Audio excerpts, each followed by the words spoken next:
Yesus tersalib untuk harapan. Walau dunia penuh derita, Kristus kita hadir.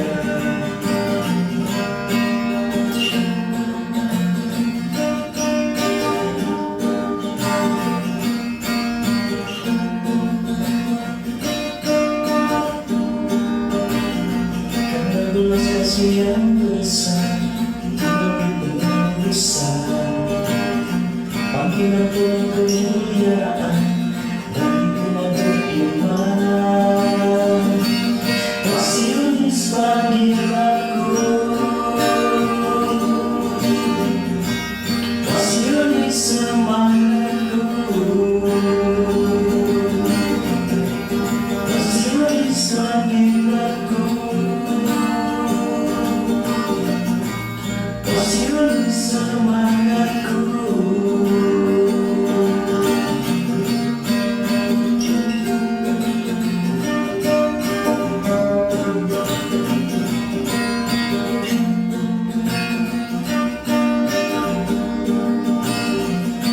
Belas kasih yang besar, Tuhan kepenebusan. Panggilan Tuhan kemuliaan bagi umat beriman. Wasilis panggil aku, wasilis semangatku, wasilis panggil aku, semangatku, wasilis panggilanku.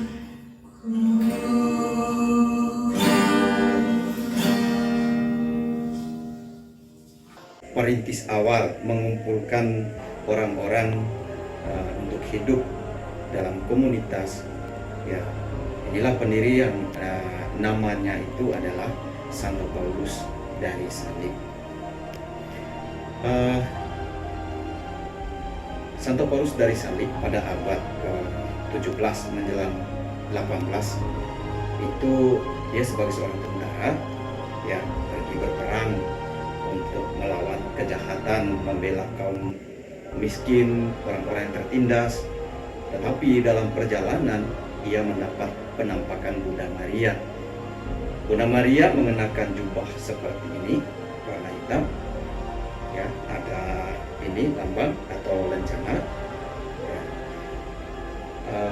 Bunda Maria menampakkan diri kepada Paulus, ya, dengan berkata, "Hai anakku, pulanglah dan hendaklah engkau mendirikan sebuah kongregasi dan berpakaian seperti ini." Tanda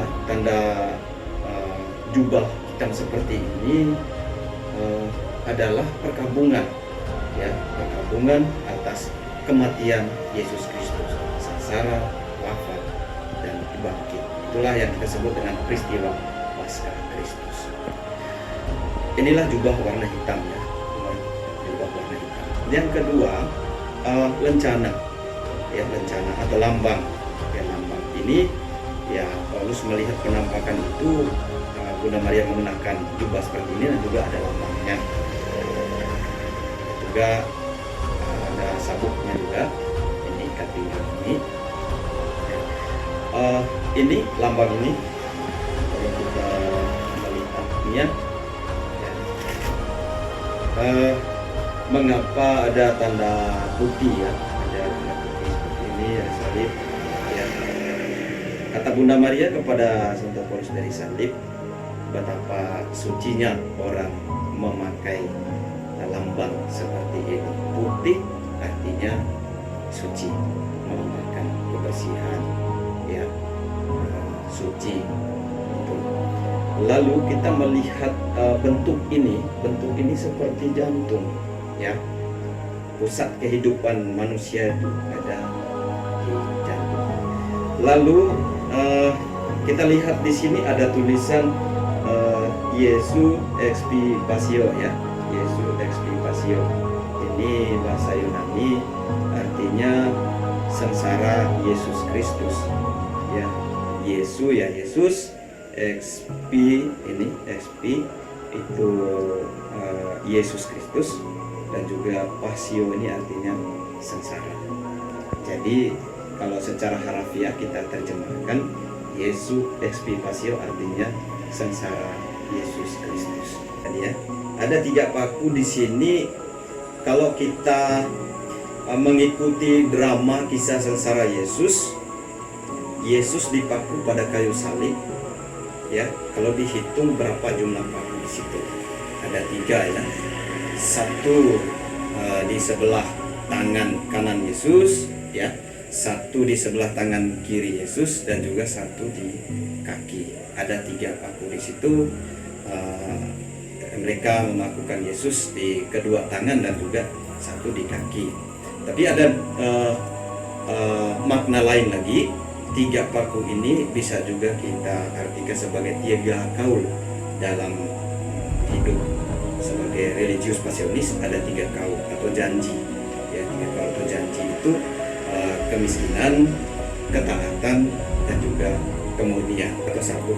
Ikat pinggang ini melambangkan keterikatan kita dari hal-hal yang duniawi. Ya, kalau kita sudah pakai seperti ini, artinya kita fokus kita, arahan kita tertuju kepada Yesus Kristus. Ya, jadi panggilan ini panggilan untuk hidup bakti, hidup selibat bersama Yesus. Jadi kalau kita sudah mengikat seperti ini, artinya kita sudah memilih jalan untuk mengikuti Yesus Kristus. Ya. Jadi di dalam ikat pinggang ini, di dalam ya, ada rosario juga di sini, rosario. Ya, untuk menghormati Bunda Maria, di mana tadi sudah diperkenalkan awal bahwa Bunda Maria menampakkan diri kepada Santo Paulus dari Salib, pendiri kongregasi Pasionis. Pertama kita melihat sejarah awal mula Pasionis masuk Indonesia. Misionaris awal ya dari Eropa, misionaris dari Italia dan juga dari Belanda yang masuk ke Indonesia tahun 1946. Jadi tahun ini kita akan merayakan di mana Pasionis berada di Indonesia 75 tahun, dan juga Pasionis berada di dunia sejak awal berdirinya hingga saat ini ya 300 tahun untuk kongregasi Pasionis ini. Ya. Karya-karya yang dilakukan oleh kongregasi Pasionis ya, pertama-tama misi populer ya, misi populer artinya kita memperkenalkan kongregasi di situ, di satu tempat di mana mereka siap menerima kita untuk mewartakan sengsara, wafat dan kebangkitan Yesus Kristus ini ya. Jadi ada tempat-tempat nanti misalnya di Paroki Ambawang mau menerima kita untuk mengadakan misi populer, artinya misi besar-besaran ya, misi besar-besaran oleh kongregasi Pasionis. Kita semua berangkat ke sana memperkenalkan kongregasi ini, lalu hidup bergaul dengan umat di sana. Kita merayakannya bersama dengan umat ya. Yang kedua itu di rumah retret ya, di rumah retret. Ada berbagai tempat di Indonesia ya, di berbagai tempat ada rumah retret Pasionis ya. Ada di Jawa, ada di Flores, ada di Bandung ya. Jadi beberapa tempat itu menjadi tempat retret ya, menimba kehidupan rohani. Karya yang berikutnya yaitu di paroki-paroki ya. Pasionis di Indonesia ini ada 25 paroki ya, kira-kira ada 25 paroki yang dilayani oleh kongregasi Pasionis. Kalau untuk di Pontianak kita tahu sendiri, ada di Tanjung Hulu ya, ada di Sungai Ambawang, juga ada di Terentang. Itu karya-karya yang dilayani oleh Kongregasi Pasionis. Berikutnya ada juga pelayanan untuk menerimakan pengakuan dosa. Jadi ada para pastor ya menerimakan pengakuan dosa dari umat setiap tahun lah ya, masa Advent, bisa juga pastor menerima dosa dari umat, masa Prapaskah, sebelum Paskah itu kan kita mengaku dosa. Dan juga dilayani oleh para pastor Pasionis. Kami kira itu saja ya karya-karya Pasionis ya. Tadi misi populer, karyanya ada di Batu Rocky, menerima pengakuan dosa, ya, atau biarawan Pasionis atau religius Pasionis. Sekarang kita sedikit mengenal putri atau biarawati Kongregasi Pasionis. Ada juga ya. Setelah ada biarawan Pasionis, beberapa tahun kemudian Paulus dari Salib pendiri kongregasi ini mendirikan putri-putri ya, kongregasi putri-putri Pasionis ya. Jadi ada kongregasi para suster Pasionis ya. Ada yang tahu ya Pasionis itu artinya apa sebenarnya? Pasionis itu artinya sengsara ya, sengsara. Kalau kita sekarang dalam konteks ini sengsara siapa? Sengsara Yesus Kristus. Jadi kongregasi Pasionis ini orang-orang atau kelompok-kelompok yang mewartakan sengsara Yesus Kristus.